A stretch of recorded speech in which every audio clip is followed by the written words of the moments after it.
स्वागत है आपका फास्ट न्यूज इंडिया के इस बुलेटिन में खबरों के साथ मैं स्वाति। और रुक करते हैं आज की तमाम बड़ी खबरों की ओर। तो सबसे पहले खबर मध्य प्रदेश से। मध्य प्रदेश के उज्जैन जिले के खाचरोद थाना के अंतर्गत ग्राम बंजारी में सावन महीने के नाग पंचमी के पावन पर्व पर गांव के श्रद्धालु नाग मंदिर पर आकर पूजन पाठ किए एवं दूध चढ़ा करके मन की मुराद पूरी करने के लिए नाग महाराज से आशीर्वाद लिया। ग्राम बंजारी के प्राचीन मंदिर पुजारी मागुदास जी बैरागी ने जानकारी दी। देखिए बंजारी से शुभम शर्मा की रिपोर्ट। वो नहीं लेना ये चाहिए ये इधर का अब काम में लो बराबर हमारा न्यूज़ है आ जाएंगे बना आ जाए कौन जो बना आ जाए बना ये तो था आज नाग पंचमी है तो यहाँ कितने लोग कितने लोग इकट्ठे होते हैं? बहुत आते हैं सुबह से शाम। सुबह से 12 बजे से 4 बजे तक चलती है। उत्तर प्रदेश के बस्ती जिले के वार्ड नंबर 4 के सभासद तारक जायसवाल एक बार फिर अपने कार्यशैली के लिए चर्चा का विषय बने। बांसी रोड मारवाड़ी मंदिर के पीछे हरिजन टोला में चल रहे सड़क निर्माण कार्य में दबंगई दिखा रहे सभासद तारक जायसवाल। वार्ड के लोगों का कहना है कि सभासद के द्वारा जबरन सड़क एवं नाली का अतिरिक्त निर्माण कराया जा रहा है। पहले से ही बने जर्जर सड़क पर निर्माण कार्य कराया जा रहा है, जबकि सभासद पुरानी जर्जर सड़क से ज्यादा जमीन पर कार्य करा रहे हैं। अतिरिक्त जमीन पर कार्य कराने के विरोध में लोगों को डरा धमका रहे हैं एवं गाली गलौज करते हुए अपशब्दों का प्रयोग कर रहे हैं। देखिए कोतवाली से मोहित कुमार की रिपोर्ट। बन रहा है, इसमें आप लोगों को क्या समस्याएं आ रही हैं? हमारा समस्या यह है कि मेरा जमीन है जी हम देने नहीं चाहते हैं जी। बातें है और वो लोग तारक और कहे हैं कि हम अच्छा, 2 दिन में 3 इसको खुदा के हम बनवा शंकर देंगे। ये सब हम जो बा हम इसको बनवाएंगे, जबरदस्ती बनवाएंगे, देखना जो देखना हो बहुत सारी बात। हमारे बहू का कहा है कि तोहार हम गर्मी अब 2 मिनट में शांत कर देते है। मोबाइल निकारी सी अब जला मिला हमका मिला भरुआ चोर बड़ा और वही लागे पतो हमारे भाग गए संजय जायसवाल की हैं और जैसे फोन उठाए तारक के लगे फोन किए तैसे तारक भाग गए। कौन कहा आपसे? गाली कौन दिया है? तारक ताड़ा कौन है? सवाल ये कहे हैं कि हम 2 दिन में जब जायसवाल कौन है? सभासद है तो हमने कहा हमने ये कहा यहाँ सड़क नहीं बनेगा। ये हमारा खन्नक वो कहता हमारा, हम कहते हमारा है। तो खन्नक जब नप जाएगी तब सड़क पास होगी, तो हम जब देंगे तब सड़क बनेगा, नहीं नहीं बनेगा। हम सड़क नहीं देंगे और सड़क हम उधर जाए नहीं देंगे। हमारा जमीन हम अपने में बनवाएंगे, जो कुछ करें। इसे तुमसे नहीं मतलब, तू अपने में बनवाओ हम अपने में बनवाई। तो हमारे बहू का कहत बा कि अब्बा तो हम 2 मिनट में गर्मियाँ शांत कर दी थी शिव शंकर। तो हमारे बहू ही कहते खड़ा रहो तो हमारे गर्मियाँ शांत कर में हम आवत हुई। तो ये जैसे पहुँची नेता की है तैसे नेता मोबाइल फोन की जब सभासद के लगे, बस सभासद मोबाइल के फोन सुनते बस भाग गई। अब वह वनहु पाछे पाछे गए तो हर से सब आयल है तो उन्हें पटकिया था। सभासद क्या कह रहा था? सभासद आप लोगों को क्या कहा? आप लोगों ने सभासद को रोका जमीन न देने के बारे में, तो उन्होंने क्या कहा आप लोगों से? उसने कहा है कि हम 2 दिन में तुम कुछ नहीं कर पाओगे, हम खुदा कर हम यहाँ बिछवा देंगे। मैंने आप लोग से जबरदस्ती कर रहा है तो सभासद। हमने कहा कि आप खुदा के देख लीजिए, देखिए किसकी दाम है या कौन बनवाएगा। एप्लीकेशन दिया है? हमने एप्लीकेशन दिया थाने पर। थाने पे दिया है? हाँ। क्या कहा उन्होंने? उन्होंने कहा एसओ साहब है नहीं, अभी एसओ साहब आएंगे जो हम दे देंगे। कब दिया? एप्लीकेशन कब दिया आपने? हमने कल दिया 4 बजे। नहीं तो अभी तक कोई आया कि नहीं अभी आया? नहीं अभी नहीं, थाने पर से कोई नहीं आया? कोई नहीं आता। अभी कल शाम को दिया एप्लीकेशन? बोलो ना, सब लोग धमकी दिए किशोरी। हाँ बोलो ना फटाफट बोल। सब धमकी दिया कि हम सड़क ले जाएंगे, तो हम सड़क उसमें नहीं बोल रहे हैं सब धमकी देने वाले कौन कौन है? किशोरी है, शिव शंकर है, तारक भी हैं। तो हमने कहा कि सड़क हम अपने में से नहीं देंगे, हमारी जमीन है, हम जो कुछ करेंगे हम अपने आप में लोग का करेंगे। कहना है कि अपनी जमीन को आप लोग नहीं देना चाहते हैं बिल्कुल और सर। आपके यहाँ के सभासद जो है जबरदस्ती कह रहे जबरदस्ती कर रहा हैं है। कि हमें जमीन चाहिए, हम बनवाएंगे इस रोड हम को। बनवाएंगे, हाँ, गाली गलौज भी किया? गाली गलौज भी कर रहे हैं। सब कुछ हुआ है। कहते कौन देखे किशोरी मोसे भी गाली रुकवाएगा दिया ये। किशोरी में जो पाया तो हमारे बहू का कहा है, हमको भी कहा है। उसकी माँ भी कही है। अब बिहान भर उसका बेटा आया, कहा हमने नहीं ना कुछ कहा, चाचा जो कहा तो कहा, माँ कही तो उसको जाओ माँ की गाली दो, बाप की गाली दो, चाहे चाचा दो, हमसे मतलब नहीं, हम नहीं ना कुछ कहे हैं, हम तुमको जमीन के बदला जमीन दे रहे, हमको सड़क दे दो। हमने कहा कि भैया हमको जमीन ना चाहिए, ना हम सड़क देंगे, ना लेंगे, ना लेंगे, तू अपने पर रही है, हम अपने शंकर के ऊपर भैया गैंगस्टर लगा हुआ है, वो है बदमाश, और गोली चलाएगा वो, बात हकीकत है। यानी कि आप लोग को जान का खतरा है। खतरा। इसीलिए एप्लीकेशन दे दिया हूँ यहाँ पे। इसमें उन लोगों के साथ सभासद भी शामिल है। हाँ। भाई अब वो कल रिटायरिंग साहब जो निकलेगा थाने में निकलेगा उसको काटेंगे। चलो जाओ। हरियाणा के सोनीपत के बड़ौदा विधानसभा का चुनाव नजदीक है और इसको देखते हुए सफीदों के एमएलए सुभाष गांगुली ने किया जिले का दौरा। कहा कि हमारी ड्यूटी बीजेपी की जमानत जब्त कराने के लिए लगी है। देखिए बड़ौदा से सचिन की रिपोर्ट। जैसा कि चुनावी माहौल गरमा रहा है बड़ौदा से, और कांग्रेस के नेता जो प्रसिद्ध समाज सेवी हैं, सफीदों से नेता हमारे बीच पहुंचे हैं, उनसे पूछते हैं कि क्या माहौल है खरखोदा में, बड़ौदा में, और जानते हैं इनसे। हाँ जी, नमस्कार जी। हाँ जी, जैसा कि आपने चुनावी दौरा है आपका बड़ौदा से, और क्या माहौल है बड़ौदा का? बड़ौदा में इस बात में तो कोई दो राय नहीं, अकेला मैं नहीं घूम रहा, आप लोग भी बड़ौदा विधानसभा क्षेत्र में देख रहा हूँ मैं, पिछले दिनों से सभी पत्रकार साथी भी घूम रहे हैं। इस बात में तो कोई दो राय नहीं कि कांग्रेस यहाँ से जीतने जा रही है, यहाँ से विधायक जो चुना जाएगा वो कांग्रेस का चुना जाएगा।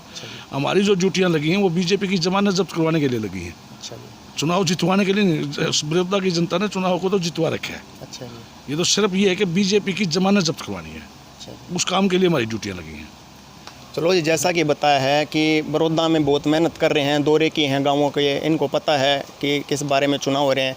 ऐसा तो नहीं है कहीं कांग्रेस अपने कमज़ोर किसी उम्मीदवार को उतार दे और कहीं इस बात का पार्टी को नुकसान ना हो, तो उसके बारे में पूछते हैं कि किस उम्मीदवार को कांग्रेस की जो रणनीति है किसको उतारेगी, आपको कैसा लगता है जी? ये तो वैसे मैं तो एक कार्यकर्ता के तौर पर मेरी ड्यूटी लगी है यहाँ पर, और मैं तो कांग्रेस के नाम पर वोट मांग रहा हूँ, भूपेंद्र सिंह हुड्डा के नाम पर वोट मांग रहा हूँ। अच्छा जी। ये काम तो हुड्डा साहब का है, किसको उम्मीदवार बनाते हैं। लेकिन जब मैं बड़ौदा के अंदर घूम रहा था, आप भी घूम रहे थे, तो यहाँ पर किसी प्रकार का और कोई मुद्दा नहीं है। यहाँ जो लोग वोट डालने जा रहे हैं वो भूपेंद्र हुड्डा के नाम पर वोट डाल रहे हैं, कैंडिडेट के नाम का यहाँ पर कोई ज़्यादा बड़ा इशू नहीं है। यहाँ लोग सीधी भूपेंद्र हुड्डा को वोट दे रहे हैं। जैसा कि नेताजी ने बताया है कि कांग्रेस के जो अपने सीएम साहब, पूर्व सीएम साहब रहे हैं, लोग उनको वोट दे रहे हैं, ठीक है। और जैसा भी आपको माहौल होगा आगे बता दिया जाएगा, और हमसे जुड़े ये फास्ट न्यूज़ इंडिया के साथ। उत्तर प्रदेश के जिला कासगंज के थाना सोरो शुकर क्षेत्र के गांव होडलपुर के एक ही परिवार के 3 लोगों की हत्याओं से दहला उत्तर प्रदेश। कमिश्नर के दौरे के दौरान सोरो कोतवाली के गांव होडलपुर लगातार चर्चा में है। पुरानी रंजिश के चलते दबंगों ने एक ही परिवार के 3 लोगों को उतारा मौत के घाट, तो 2 लोग अति गंभीर घायल। ताबड़तोड़ गोलियां मारकर 3 लोगों को उतारा मौत के घाट। गांव में भयव्याप्त आपसी रंजिश में दिया गया वारदात को अंजाम। आला अधिकारी मौके पर कैंप किए हुए अपराध के मामले में जिले की स्थिति गंभीर। देखिए कासगंज से संजय सिंह की रिपोर्ट। कोतवाली सोरो क्षेत्र में हत्या हुई है, कितनी हत्या हुई, क्या कारण रहा है इतनी हत्याओं? सोरो थाना क्षेत्र में होडलपुर गांव में आज 3 व्यक्तियों की हत्या हुई है और एक व्यक्ति गंभीर रूप से घायल, जिसको इलाज के लिए रेफर किया गया। इसके अलावा 2 लोगों को और हल्की चोटें आई हैं, लेकिन वो ठीक है, वो स्थिति के बाहर। घटना के पीछे पुरानी रंजिश बताई जा रही है। 2-3 अलग तरह की रंजिश उन्होंने बताई है। पिछले साल भी मुकदमा हुआ था, एक मर्डर हुआ था लास्ट ईयर, जिसमें एक लड़का और लड़की का, जिसमें कुछ पक्ष जेल गया। तो उन्हीं सब घटनाओं का मिला जुला नतीजा था कि आज इस तरह की दुर्भाग्यपूर्ण घटना हुई। पुलिस ने इसमें तुरंत कार्रवाई करते हुए 8 लोगों को हिरासत में लिया है और जितने भी लोग इसमें अक्यूज थे सब पुलिस की कस्टडी में आगे की वैधानिक कार्रवाई करा। इसमें उन्होंने आरोप लगाया कि पुलिस ने कुछ आरोप लगाया है, बता दें बरोड़ में है संदिग्ध है, सो वो बताते हैं वो उसका काम खत्म हो चुका है। मरने वालों के नाम बताइए कौन कौन है? मुझे राजपाल सिंह मेरा नाम है। एक मेरा बेटा मरा है, वो उसका नाम है भुवनेश कुमार, रुद्र कहते हैं उससे, उर्फ रुद्र। एक मेरा भाई मरा है बड़ा सबसे, प्रेम सिंह। मेरा नाम है राजपाल सिंह जौहरी सिंह। बड़ा भाई मरा प्रेम सिंह जौहरी। एक मेरा बेटा भतीजा मरा है प्रमोद प्रेम सिंह। एक मेरा भाई मरा है राधाचरण उर्फ ग्रेट जौहरी सिंह। सर बताएं, न्याय तो कुछ नहीं मिलना। हमें मालूम है क्या होगा, खाना पूर्ति होती है सभी, हमें कुछ नहीं मिलेगा। बताएं, अब 2-3 लोग रह गए, एक बेटा और रह गया, ये भी मरेगा, मेरा भी निकांतर होगा। इंस्पेक्टर साहब को पता थी ये सब, पहले से सूचना थी। 3 दिन हो गए यहाँ भाजते थाने में। 3 दिन हो गए। 3 दिन भाजते हो गए इस थाने में मेरे लिए कि ये इनको रोका, ये लड़ना चाहते हैं, हम लड़ना नहीं चाहते। हिमाचल प्रदेश के जिला हमीरपुर के तहत पड़ने वाले नादौन सब डिवीजन की ग्राम पंचायत जोल सपड़ में बना आयुर्वेदिक स्वास्थ्य केंद्र को बनाया गया है health and wellness care centre. जानकारी देते हुए आयुर्वेदिक स्वास्थ्य केंद्र जोल सपड़ के प्रभारी डॉक्टर शिखा शर्मा ने बताया कि नादौन उपमंडल में एकमात्र इसी स्वास्थ्य केंद्र को यह दर्जा मिल सका है। इसमें ओपीडी अच्छी होने के साथ साथ यहाँ पंचकर्म सेंटर भी है। यहाँ घनी आबादी वाला क्षेत्र है और इसके चलते इस आयुर्वेदिक स्वास्थ्य केंद्र को प्रमोट किया गया है। देखिए नादौन से पंकज राणा की रिपोर्ट। आप सभी का स्वागत है। इस समय हम मौजूद हैं हिमाचल प्रदेश के उपमंडल नादौन के अंतर्गत आने वाली ग्राम पंचायत जोलसफर में, जहां के आयुर्वेदिक स्वास्थ्य केंद्र को अभी स्तरोन्नत किया गया है, जिसको वेलनेस सेंटर अभी कुछ दिन पहले ही इसकी घोषणा प्रदेश सरकार द्वारा की गई है। इसके संबंध में आइए जानते हैं यहाँ के चिकित्सा प्रभारी से कि इस आधार पर किस क्राइटेरिया के आधार पर इस आयुर्वेदिक स्वास्थ्य केंद्र को प्रमोट किया गया है। डॉक्टर साहब, फास्ट न्यूज इंडिया में आपका स्वागत है।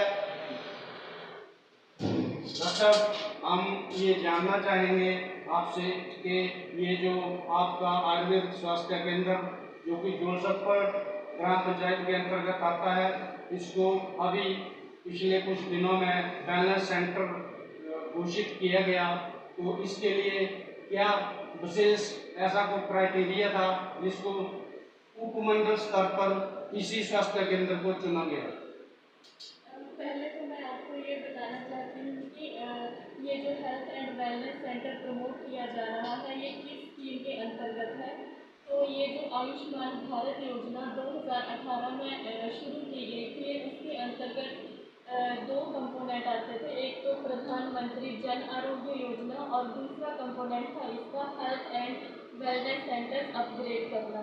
तो जो पहला कंपोनेंट था वो तो 2018 में ही शुरू कर दिया गया था, पर ये जो दूसरा कंपोनेंट है कि जो आयुर्वेदिक हेल्थ सेंटर्स हैं उनको health and wellness centre promote किया जाएगा। तो इसका जो डिसीजन है 2018 जनवरी 2018 में जो आयुष डिपार्टमेंट है उसके द्वारा ये डिसीजन लिया गया था, और जिसके अंतर्गत ये जो हमारा आयुर्वेदिक स्वास्थ्य केंद्र जोलसफर भी as health and wellness centre promote किया जा रहा है। तो इसका एक तो मेन क्राइटेरिया ये था कि जिस एरिया की जो पॉपुलेशन है वो 30,000 होनी चाहिए। जैसे इसमें लिया गया 3,000 से 5,000 पॉपुलेशन कवर करती है, तो हिली एरियाज के लिए 3,000 पॉपुलेशन रहेगी और जो प्लेन एरियाज हैं उनके लिए वो पॉपुलेशन 5,000 रहेगी। तो हमारे यहाँ जो सफर की जो पॉपुलेशन है वो 3,000 से अधिक है, और साथ ही साथ हमारा जो स्वास्थ्य केंद्र है यहाँ की ओपीडी भी अच्छी है, और यहाँ पे साथ में पंचकर्मा सेंटर भी है। हम पंचकर्म के द्वारा भी यहाँ पे काफ़ी ज़्यादा रोगियों का इलाज करते हैं, जैसे कि जोड़ों का दर्द है, सर्वाइकल की प्रॉब्लम है, बैकएक की प्रॉब्लम है, ऑस्टियोआर्थराइटिस है, रूमेटॉइड आर्थराइटिस जैसे गठिया है। इसके अलावा जैसे किसी को इंसोम्निया यानी अनिद्रा की प्रॉब्लम है, हाई ब्लड प्रेशर की प्रॉब्लम है, तो उनका भी शिरोधारा के द्वारा और प्रोसीजर के द्वारा हम इलाज करते हैं।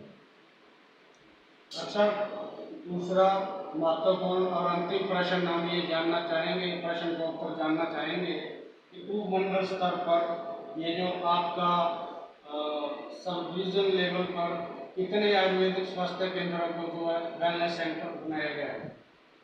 हमारे नादौन उपमंडल में तो आयुर्वेदिक स्वास्थ्य केंद्र जो सबसे ही एकमात्र ऐसा स्वास्थ्य केंद्र है जिसको अभी तक सरकार ने प्रमोट करने का फैसला लिया है, परंतु आगे चलकर कुछ और स्वास्थ्य केंद्रों को भी इसके अंतर्गत अपग्रेड किया जाएगा। धन्यवाद डॉक्टर साहब। ये थे डॉक्टर शिखा शर्मा जो कि पंचकर्मा विशेषज्ञ है और लगभग 2-2.5 साल से सेवारत है। इन्होंने ये बताया कि प्रदेश सरकार का इस आयुर्वेदिक स्वास्थ्य केंद्र को अपग्रेड करने का जो एक लक्ष्य था उसके पीछे उनकी जो कंडीशन थी, टर्म एंड कंडीशन, उस क्राइटेरिया को हमने फुलफिल किया है। अच्छी ओपीडी होने के साथ साथ यहाँ की पॉपुलेशन भी ठीक है। दूसरा यहाँ पंचकर्मा सेंटर भी है और काफ़ी अकोमोडेशन भी यहाँ काफ़ी सुविधा इस आयुर्वेदिक स्वास्थ्य केंद्र में। इसलिए प्रदेश सरकार द्वारा ये निर्णय लिया गया कि हमारे स्वास्थ्य केंद्र को ही प्रमोट किया गया। दोबारा से अगर कोई इस क्राइटेरिया को फुलफिल करेगा तो भविष्य में और भी आयुर्वेदिक स्वास्थ्य केंद्रों को जो है इसी तर्ज पर प्रमोट किया जाएगा। धन्यवाद डॉक्टर साहब। तो सभी के समाचार आगे कुछ खास खबरों के लिए यूं ही बने रहिए फास्ट न्यूज़ इंडिया के साथ। धन्यवाद।